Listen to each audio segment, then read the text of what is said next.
I'd love to welcome Harry Dixon, founder of Checkmate. Thanks for having me. We're going to have a good conversation with you today, and thanks for being here. No, thanks for having me, and thanks for all the support over the years. It's been awesome to work together. So stoked to be here. More to come. So, really, the setting the stage for why we even do these. So, it actually all started out of my operating time while I was at Twitter. And while, you'd go to the lunch room and you'd have these incredible conversations with, a world-class engineer, but then it also turns out to be like a Rubik's Cube champion or an Olympic tennis star. Yeah. And we realized, all of these coworkers, they have more superpowers. And then we looked at our portfolio. We're like, all of our founders are epic in their own right for what they're founding, but then there's always some side nugget that makes them really interesting. So we want to unlock that about you today. So, Oh, I don't know if I'm the Rubik's Cube champion or these other, people that you met at Twitter or X, but yeah, I'll see what I've got in store for well, you. our Scribble founders have side superpowers too, and yours, we just heard that you were part of Baywatch Australia. No, like really? Were you a surf and rescue Uh, instructor in Yeah, Australia? not quite Baywatch. I won't say that the rig lives up to necessarily the Baywatch model, but no, yes, I was a surf lifesaver for over a decade, and that was my college or university job in Australia, and yeah, it was great fun. Saving lives and spending time on the beach. Honestly, pretty relaxing. Oh man. So question. When I look at the ocean, I see like relaxation. I never have lived near an ocean, but when you look at the ocean, what's going through your mind? What do you see that most people don't? And I know you're now are based in Los Angeles, so you see quite a bit of ocean. Yeah, I mean, ocean feels like home to me. So having lived in the Bay and New York, I definitely came back to LA to be closer to the beach. But I will say there's this slight edge of knowing too much. It's kind of you want this like crystal glass not to be broken when it comes to the beach, where there's rips and stingers. I stepped on a stingray surfing and things like that. So I feel like a little caution comes to mind when there is, the surf life-saving mentality that's kind of ingrained in me. But, honestly, what's better than, a bit of sun, a bit of surf and the beach. So still overall, everyone get down. Wow, awesome. So before we switch modes into what Checkmate actually does, a commonality that I did not know about you, where I got my start, and it sounds like you got your start. You won the state prize for woodworking. That is correct. What did So you even make in it? I didn't know there was a state woodworking competition. I wish I did. very prestigious, very prestigious. You are so fortunate to be talking to me about woodworking. I tell you, put me in front of a lathe. No, I only joke, but yeah, I was very fortunate, I think, in my upbringing. This was during high school, which, is a little while ago, but my parents are very supportive and I'm quite I'd say I was an okay student, but I really am a boy at heart where you need these kind of different outlets to really, I guess, take your interest. And I was quite good at, using my hands, and we did like woodwork, metalwork, and I really fell in love with woodwork. So I built two tables, a matching coffee table and a hallway table. The premise was that in the middle there was a glass outlay with coffee beans that I inlaid in it, and then the whole table I had a wine rack that my parents love, and so I had all corks from around the world. So matching set, but ended up, yeah, scoring the highest grade in woodworking for the state. So that came with it a state woodworking prize, and so it was, yeah, it was pretty awesome as a 16-year-old kid, but that was a long time ago. All right, next up, need for the Scribble office. We'll add that to your to-do list. Yeah, all my Uh, free time, just add it in. wow. Oh, well, great. Well, in one sentence, what does Checkmate do? I know you've gone from zero to a million plus followers on social, so that's something. Yeah, no, I mean, a sentence is kind of hard to capture it given that the audience is founders, but I think from a consumer lens, we're a shopping app and extension that helps you bring personalized deals to you where and when you shop. Um, that really lends itself to multiple things. We, as an onboarding flow, we link to your email inbox and we find all those nuggets that get lost. So think of the nuggets as in your spam, you get sent a single use discount code, you get sent your package tracking, you get sent receipts. We really try and find and deliver you this personalized destination. And then we use an extension to help you apply that value. So yeah. And with 1 million registered users, lots of testing, learning to get there. What are the 3 most game-changing decisions you made along the way to get to that big number? Yeah, 1 million users in our first year was more than we ever dreamed. I think really where rubber hit the road was putting things out there. We have a big TikTok following and Instagram. And so I think we were right at the precipice where TikTok, and still think it is the Wild West, where content can explode. When I say, I don't think we have a recipe for it, but there is just the algorithm picks up content and engagement in different ways. So we end up producing about 240 videos a month now, which I would say is kind of a superpower in itself, but we really are a content house. And that's on what platforms? so we think about it in short form content, and then you can repurpose it. So TikTok and Instagram Reels both lends itself very similarly to each other, even YouTube Shorts. So once you create one type of form factor, you can roll it into the next platform. But then it becomes kind of the performance marketing catalyst of where it performed well on TikTok, we can then roll it in. So you take your top performers, but I think really doing that and then focusing on niches, I guess, would be 1 and 2. So we built, I think, 5 channels where we focused on financial tips because we, focused on the savings lens. We did shopping content mostly for women. We did one for men. We did boys to men series where we were promoting, products like Lynx. How do you level up? Here's cologne, and things like that. So we really lent into those different channels and ultimately just trying new stuff. So I think that's really been successful in our growth campaign. And then I think the third is really blending physical and digital. And so we spent some time building out a campus ambassador program, which has been really helpful, not from only a growth lens. I think really the brand aspect justifies the spend, which gives us the ability to do like sampling. Like we have an event at USC and UCLA next week where we have partnered with 8 of our beauty brands and we're doing samples. And so when we can help them beyond just getting in front of users, it really helps because we're based off an affiliate CPA model that, we can provide these ancillary benefits, which gives us the ability to work with great brands like Nike and Ulta and Sephora and things like that. That's awesome. And it's a good reminder of the personas you're going after and that there's multiple, but targeting those accordingly. Yeah. Yeah, definitely. And what metrics do you track across all of those channels? You must have some rigor of a dashboard or something to keep you on top of the data. Yeah, we definitely went from not grow at all costs, but we definitely were playing catch up. So just for the listeners, we went viral about a year ago, which was the catalyst to end up raising more money, and we were already investors with Scribble and things like that. But when we went viral, we were a team of 4. And so we're a team of 15 now, but we just were really playing catch up in metrics land. So we, use the North Star of CAC. And we've wised up and realized that CAC isn't necessarily the best method because, an install doesn't necessarily mean they're a high quality user.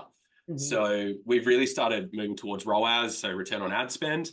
But because of the timelines and really like people don't shop, like, they might shop once or twice a month, but that means it's at least a 30-day lag. So we've started looking for early indicators. So we base our ad content on time to first saving, time to first purchase, repeat, browsing behavior. So these are early indicators that we're comfortable putting money behind different ad content because they're having users that drive those behaviors, but not necessarily coming all the way through to like a positive ROAS yet.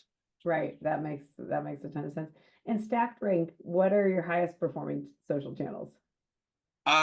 So we have TikTok does, so just some like nuances with platforms that maybe is helpful or not.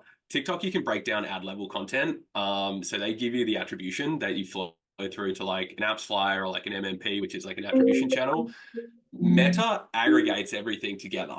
And Okay. so it's really, really hard to break out. So we take our top performers from TikTok and then move it to Meta. And we actually see normally a bump in performance on Meta. I think their targeting engine's just superior. But for like a broad-based, like, brand awareness, TikTok's really good because you get a lot more eyeballs for a lot less cost. Cool. So that's kind of anecdotally what we've seen. Yeah. And close to 100 or 1 million followers on TikTok. What are some of those lessons that other startups could really like take away to build that audience on TikTok and even converting? Yeah, I think there's a lot. I mean, like I said earlier, TikTok's a bit of the Wild West, but the algorithm really lends itself to consistency. So we focused on niches, as mentioned. So when you go to a domain, I think you want to know what you expect as a consumer that, really consumes content. I think with Barstool or something like that, you know that it's going to be sports related or comedy or whatnot. So we built niches. So financial savings niche, when you go there, you know what content to expect, which obviously makes it easy to follow something when you know what you're going to get. So I would say niches, and then we do 2 videos a day. So that content really gets picked up. And then kind of in a second degree level that's really helpful is actually engagement. And so sentiment isn't registered on TikTok at the moment. So positive or negative, it doesn't matter. And so we started testing videos where we A/B tested a video with talking into a mic, talking into a banana, talking into a pen, things like that. And people would comment, and the banana video went more viral because people were like, why are you talking into a banana? And even though it was kind of neutral to negative sentiment, the engagement, the algorithm picked it up thinking that people were engaging with it. So I would say a really strong commenting and little hacks around putting stuff in your video that just feels a little like hooky really picks up the algorithm to get you more eyeballs. And you said it can be repurposed for Instagram. How does it perform differently on Instagram? Yeah, yeah. I think it just like narrows in on like your target audience. I'll, yeah, it seems to be more impactful, as in like the install when you like look at the performance marketing channels, it's just a lower Yeah. CAC. So they seem to find users a lot faster. I think TikTok seems to put it in front of a lot more and more people. In Meta, when they give you the like CPMs, the CPMs are pretty narrow. Like they, have it in front of 1 million people or something like that. TikTok has it in front of two. So it Yeah. just feels more efficient. Very cool. And organic versus paid, two pretty different muscles. I think if I recall, you had more than 200,000 followers before using paid acquisition, right? What were the most impactful levers to that organic base? And how did that change once you turned on paid also? Yeah, I think we have close to 2 million organic followers across our channels. And most of them were prior to putting a lot of spend behind growth. But same recipe really, which is consistent content. And Okay. so um, when we delineate between performance and organic, some of our organic we put paid behind because you can actually boost organic posts into a paid post. So there's all these nuances that they don't really, it's not clean cut that you Yeah. post one and do the other. We're really trying to create an alignment between what Checkmate does, which is ultimately shopping and savings. Yep. And so if we have content that is organic that then starts going really well, we can put some paid behind it. So it's a bit of a mix, but yeah, niches are really big. No wonder you're good at what you do. Now, also something that many people aspire to, you hit #1 in the App Store last year for Apple. How did that happen? What did you learn from it? And what was the real secret behind that? It was terrifying. I can't describe a more chaotic week of my life Where were than you? going. Set the scene. Like, tell me. Yeah, yeah. So we were 4 people as a company. So me, my 2 co-founders, and our first engineer. And we had just finished, I'll call like an off-site where we got in the same room for a week and we had whiteboarded out how we're going to get to our first 50,000 users. I think we Okay. had 10,000. And we kind of left the week where we're like, great, we feel really energized and rejuvenated. And all while this is happening is we're producing content. And one of the videos ended up going viral. But one thing that I think was a big catalyst is we started getting a lot of referral program people who we got picked up by some referral, I'll call trolls, which I'll kind of walk through it. They're kind of getting to the end of it. They're actually pretty good quality users, but we hadn't implemented a lot of things like KYC, so know your customer, so fraud and identity. And so we had a program that we built in that was refer someone, get $5. Yeah. And it was in the form of a gift card. And so we had very low benchmarks on like cashing out. Like we had some triggers around like $1,000 a day and things like that. But it really caught like wildfire. And so I think referral programs can be pretty fickle. I think there is pros and cons. Ultimately, it led us to climbing the charts. And then you get the organic people who pile on. So out of kind of the 50,000 that came through a referral-based program, we got another 200,000 from the organic side. But things people don't tell you is like we use single sign-on to authenticate our users. So we leverage your inbox, as I mentioned. So it's a read-only scope, but all military-grade encrypted. But we got rate limited because Google thought we were getting DDoS attacked. And so when that happened, we were panicked because we were worried that we had all these like pending balances, but we also didn't want to stop growth. And it was so this like dichotomy of like, what do we do? And ultimately, it was like a very interesting story in our capital raising journey because Google Ventures, who led our Series A, was the one who got us unrate limited. You had to get to in front of a physical person to look at our traffic and see if they were real people. Yep. And so it was, I think, 4 days before the end of the year, or maybe 4 days before Christmas, this was. And so big shopping period. And I think within 24 hours, we made 2 salespeople's day. We implemented a company called Verif, which does like identity verification, and Sift, which does like user quality scoring. And so we ended up buying these, big SaaS contracts right at the end of the quarter for them. But yeah, it all shook out that we had a really solid base of users and they shopped like crazy. And yeah, we're kind of off to the races in having a real business. And we followed that content strategy through. And since then, we've gone viral a number of times and continue to climb up and down the App Store, depending on, shopping periods and like quality of content. So it's a crazy ride. Yeah, I love that. Well, good. And going a little bit behind the scenes, I always like knowing what it's actually powering all the work you do. What's your marketing software stack? What tools do you use internally? What do you love? What do you hate? Yeah, I mean, we're pretty lean. I think we are very big at just kind of putting stuff into the market. So we are playing catch up on systems. We use AppsFlyer, which is an MMP that's an app attribution tracking engine. So there's like a Just or a few other ones, but not to be too much of a qualm, the B2B side of Checkmate, so pitching the consumer angle, what we are really to businesses is a first-party data company, and we help combat things like IDFA blocking, which Apple introduced, and third-party cookie deprecation. A lot of these attribution companies are also having a really hard time combating those. So just when I talk about our stack, I won't say it's the perfect stack.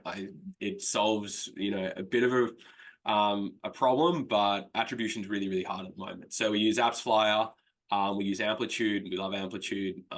They help us visualize a lot of our data and create different events. So we can really see onboarding funnels where people are dropping off and things like that. And then for, managing content and creators, we are doing it the old fashioned way, which is pretty much Google Sheets. So I won't say it's pretty, but it gets the job done. So, yeah. And I think of you and the team every day because whenever I shop for something on some checkout home screen, there you are always. So I love that it is right there, adding my little savings code to whatever I purchase. So doing good thank work. you. Yeah, a lot more big things coming, but thank you for being a user. Awesome. Awesome. Well, thanks so much for chatting and sharing your wisdom, but what a great journey, and I can't wait to watch more fun to come. Thanks, Elizabeth, and thanks to the Scribble team. Love the support. So thank you. Bye.